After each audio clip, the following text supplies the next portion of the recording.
And welcome back to my channel. അപ്പോൾ എല്ലാവരും happy ആയിട്ട് ഇരിക്കാമെന്ന് വിചാരിക്കുന്നു.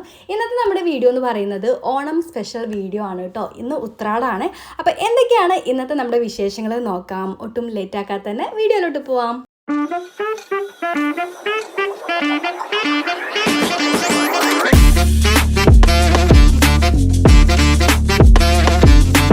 ഇത് തുമ്പിയുടെ ആദ്യത്തെ ഓണാണ് കേട്ടോ. അപ്പോൾ ഞാൻ അവളെയും പിടിച്ചിട്ട് പായസത്തിൻ്റെ പരിപാടികളൊക്കെ എന്തൊക്കെയായെന്ന് നോക്കാൻ വേണ്ടിയിട്ട് പോവാണ് കേട്ടോ. ഏകദേശം എല്ലാം പ്രിപ്പറേഷൻസും കഴിഞ്ഞിട്ടുണ്ട്. ലാസ്റ്റ് പരിപാടിയായിട്ടുള്ള പപ്പടം കാച്ചുന്നതും പായസമാണ് ഇപ്പം ചെയ്യുന്നത് കേട്ടോ. ബാക്കി എല്ലാം റെഡിയായി നമ്മളവിടെ ഒരു പാത്രത്തിലൊക്കെ ആക്കിയിട്ട് വെച്ചിട്ടുണ്ട്. അപ്പോൾ നമ്മൾ ഇന്ന് ഉണ്ടാക്കുന്നത് പരിപ്പ് പായസമാണ് കേട്ടോ. അപ്പോൾ പരിപ്പൊക്കെ ആദ്യം തന്നെ വേവിച്ച് വെച്ചിട്ടുണ്ട്. പാല് തിളയ്ക്കാൻ വേണ്ടിയിട്ട് ഇങ്ങനെ നിൽക്കുവാണ് കേട്ടോ നമ്മൾ പരിപ്പിടാൻ വേണ്ടിയിട്ട്. അപ്പോൾ അച്ഛനാണ് പായസത്തിൻ്റെ എല്ലാ നേതൃത്വം കൊടുക്കുന്നത് കേട്ടോ. പായസമൊക്കെ ഉണ്ടാക്കുമ്പോൾ അച്ഛനാണ് മെയിനായിട്ട് അവിടെ ഉണ്ടാവാറ്.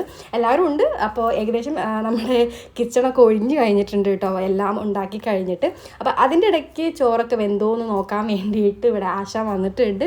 അപ്പോൾ അതൊക്കെ ടേസ്റ്റ് ചെയ്ത് നോക്കി ഓക്കെ ആണെന്ന് പറയുകയാണ് കേട്ടോ. വെന്തോ? Super super. പിന്നെ കുട്ടികൾ അവിടെ കളിച്ചുകൊണ്ടിരിക്കുകയായിരുന്നു കേട്ടോ. ഇത് കാണുമ്പോൾ നമുക്ക് ഓർമ്മ വരുന്നത് നമ്മൾ ചെറിയ കുട്ടികളായിരുന്ന സമയത്ത് അമ്മമാരായിരിക്കും അടുക്കളയിലൊക്കെ ഉണ്ടായിരിക്കുക. നമ്മൾ വീട്ടിൻ്റെ പുറത്ത് കുറേ കളികളും പ്രോഗ്രാമുകളൊക്കെ ഉണ്ടാവുമായിരുന്നു കേട്ടോ. അപ്പോൾ ആ ഒരു സമയമാണ് സത്യം പറഞ്ഞാൽ ഇപ്പോൾ ഓർമ്മ വരുന്നത് കേട്ടോ. കഴിഞ്ഞ പ്രാവശ്യം ഓണത്തിന് എൻ്റെ ഒരു മാസ്റ്റർ പീസ് എന്ന് പറയുന്നത് ബീട്രൂട്ട് പച്ചടി ആയിരുന്നു കേട്ടോ. ഇപ്രാവശ്യം ഞാനല്ല അത് ഉണ്ടാക്കിയത്. അപ്പോൾ അവർ എന്നെ ഭയങ്കരമായിട്ട് മിസ് ചെയ്തു എന്ന് പറഞ്ഞു. ഞാനിന്ന് കാലത്താണ് എത്തിയിട്ടുണ്ടായിരുന്നത് കേട്ടോ.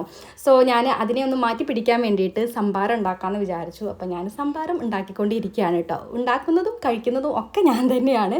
അപ്പോൾ ഞാൻ ടേസ്റ്റ് ചെയ്ത് നോക്കുകയായിരുന്നു. നല്ല അടിപൊളി ഒരു മോരായിരുന്നു കേട്ടോ. എൻ്റെ എക്സ്പ്രഷൻ കണ്ടാൽ നിങ്ങൾക്ക് മനസ്സിലാവും. അത്രയും നല്ല പുളിയുള്ള നല്ല അടിപൊളി സംഭാരമായിരുന്നു. അപ്പോൾ ഇവൾക്ക് ഭയങ്കര ഇഷ്ടമാണ് കേട്ടോ മോര് കഴിക്കാൻ വേണ്ടിയിട്ട്.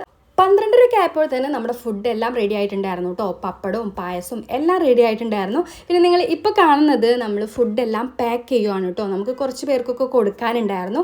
അപ്പോൾ നിങ്ങൾ എൻ്റെ കഴിഞ്ഞ വർഷത്തെ ഓണത്തിൻ്റെ വീഡിയോ കണ്ടിട്ടുണ്ടെങ്കിൽ ഇതേ സ്ഥലത്ത് വെച്ച് ഇതുപോലെ നമ്മൾ ഫുഡെല്ലാം പാക്ക് ചെയ്ത് കൊടുക്കുന്നത് കണ്ടിട്ടുണ്ടായിരിക്കും. അപ്പോൾ അതുപോലെ തന്നെയാണ് നമുക്ക് കുറേ പേർക്കൊക്കെ ഫുഡ് കൊടുക്കാനുണ്ടായിരുന്നു കേട്ടോ. അപ്പോൾ അവർക്ക് വേണ്ടിയിട്ട് നമ്മൾ പാത്രത്തിലും അതുപോലെ തന്നെ ഇതുപോലെ കവറുകളിലൊക്കെ നമ്മളിങ്ങനെ സാധനങ്ങളാക്കിയിട്ട് ഒന്നിച്ച് കൊണ്ടുകൊടുക്കാൻ കേട്ടോ ചെയ്യാം. അപ്പോൾ അത്യാവശ്യം ഒരു 23 വിഭവങ്ങൾ ഉണ്ടായിരുന്നു ഇപ്രാവശ്യത്തെ നമ്മുടെ സദ്യയിൽ കേട്ടോ.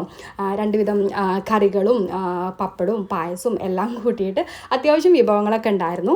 അങ്ങനെ നമ്മൾ കൊടുക്കാനുള്ളതെല്ലാം പാക്ക് ചെയ്ത് കുറച്ചൊക്കെ നമ്മൾ കൊടുത്തു. പിന്നെ കുറച്ച് പേരൊക്കെ നമ്മൾ വീട്ടിലേക്ക് വിളിച്ചിട്ടുണ്ട് കേട്ടോ. അതിന് വേണ്ടിയിട്ട് പിന്നെ നമ്മളിതാ ഫുഡൊക്കെ വിളമ്പുവാണ്. നമ്മൾ ഇലയൊക്കെ മുറിച്ച് ഇപ്പോൾ കുട്ടികളാണ് കേട്ടോ ആദ്യം ഇരിക്കുന്നത്. അപ്പോൾ അവർക്ക് വേണ്ടിയിട്ട് നമ്മൾ കുറച്ച് എല്ലാം വിഭവങ്ങളും വിളമ്പി അവരെ ഇരുത്താൻ വേണ്ടിയിട്ട് നിൽക്കുവാണ് കേട്ടോ. ഞങ്ങളുടെ കുട്ടിക്കാലത്തൊക്കെ ഈ ഒരു സദ്യ കഴിഞ്ഞ് കഴിഞ്ഞാൽ നമ്മൾ ഓടിപ്പോകുന്നത് അടുത്തുള്ള സ്കൂൾ ഗ്രൗണ്ടിലോട്ടാണ് കേട്ടോ. അവിടെ ഒരുപാട് ഓണക്കളികളും കാര്യങ്ങളും ഒക്കെ ഉണ്ടാവുമായിരുന്നു. രാവിലെ ഉണ്ടായിരിക്കും, രാവിലെ കസേരക്കളി അങ്ങനത്തെ പല കളികളൊക്കെ ഉണ്ടായിരിക്കും കേട്ടോ. അപ്പോൾ ഉച്ചയ്ക്ക് ഈ ഒരു സദ്യയൊക്കെ കഴിച്ച് കഴിഞ്ഞിട്ട് നമ്മൾ അമ്മമാരും നമ്മളും എല്ലാവരും കൂടെ ഒരുമിച്ച് പോയിരുന്ന് കളികളൊക്കെ കാണുമായിരുന്നു കേട്ടോ. അപ്പോൾ നമ്മുടെ ആദ്യത്തെ പന്തി ഇതാ അവിടെ വിളമ്പിയിട്ടുണ്ട് കേട്ടോ. അതിൽ കുട്ടികളാണ് ഇരിക്കുന്നത്. ഇതാ കാശിയുടെ ഓരോന്നായിട്ട് ഇങ്ങനെ ടെസ്റ്റ് ചെയ്തുകൊണ്ടിരിക്കുകയാണ് കേട്ടോ. അവന് പുളിയിഞ്ചി ഭയങ്കര ഇഷ്ടമാണ്. അപ്പോൾ അതൊക്കെ ഇങ്ങനെ തൊട്ട് കഴിച്ചുകൊണ്ടിരിക്കുകയാണ്. പിന്നെ ചോറ് വിളമ്പി കൊടുത്തു, സാമ്പാർ വിളമ്പി കൊടുത്തു. അവൻ വീണ്ടും ടെസ്റ്റ് ചെയ്ത് നോക്കാൻ കേട്ടോ ചോറ് വെന്തിട്ടുണ്ടോയെന്ന്. നേരത്തെ ഓൾറെഡി ടെസ്റ്റ് ചെയ്തതാണ്, പക്ഷേ കയ്യിൽ കിട്ടിയപ്പോൾ ഒന്നുകൂടെ ടെസ്റ്റ് ചെയ്ത് നോക്കാമെന്ന് വിചാരിച്ചിട്ടുണ്ടാവും.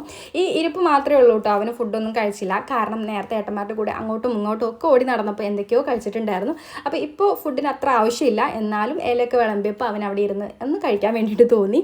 അപ്പോൾ ഒരു 2 ഉരുളയൊക്കെ കഴിച്ചപ്പോൾ തന്നെ അവൻ എണീറ്റ് പോയി കേട്ടോ. പിന്നെ അവൻ്റെ ഇഷ്ടത്തിന് കഴിച്ചോട്ടെ എന്ന് വിചാരിച്ചിട്ട് നമ്മൾ പിന്നെ കുറച്ച് കഴിഞ്ഞിട്ടാണ് അവന് ഫുഡ് കൊടുത്തത്. അപ്പോൾ അതൊക്കെ കഴിഞ്ഞ് പിന്നെ ഞാൻ തന്നെ ആ ഒരു ഇലയിൽ ഇരുന്ന് കഴിക്കുകയാണ് കേട്ടോ ചെയ്തത്. എൻ്റെ സദ്യ കംപ്ലീറ്റ് ആവണമെന്നുണ്ടെങ്കിൽ പപ്പടവും കൂട്ടിയിട്ട് പായസം കഴിക്കണം കേട്ടോ. അതും ഇലയിൽ തന്നെ ആകുമ്പോൾ ഒരു പ്രത്യേക ടേസ്റ്റാണ് കേട്ടോ. അപ്പം ഞാനും ആ ഒരു ഘട്ടത്തിൽ എത്തിയിരിക്കുകയാണ്.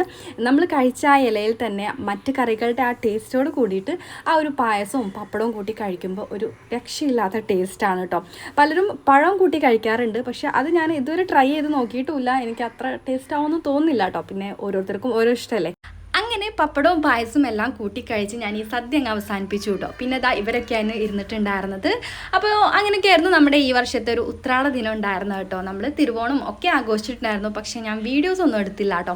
ഫോട്ടോസ് എല്ലാം ഞാൻ ഇവിടെ കൊടുക്കാം. അപ്പോൾ എന്തായാലും ഈ ഒരു വീഡിയോ നിങ്ങൾക്ക് ഇഷ്ടപ്പെട്ടാൽ ലൈക്ക് ചെയ്യുക, ഷെയർ ചെയ്യുക. ആൻഡ് നമ്മുടെ ചാനൽ ഇതുവരെ സബ്സ്ക്രൈബ് ചെയ്തില്ലെങ്കിൽ ഒന്ന് സബ്സ്ക്രൈബ് കൂടെ ചെയ്യുക. ബൈ.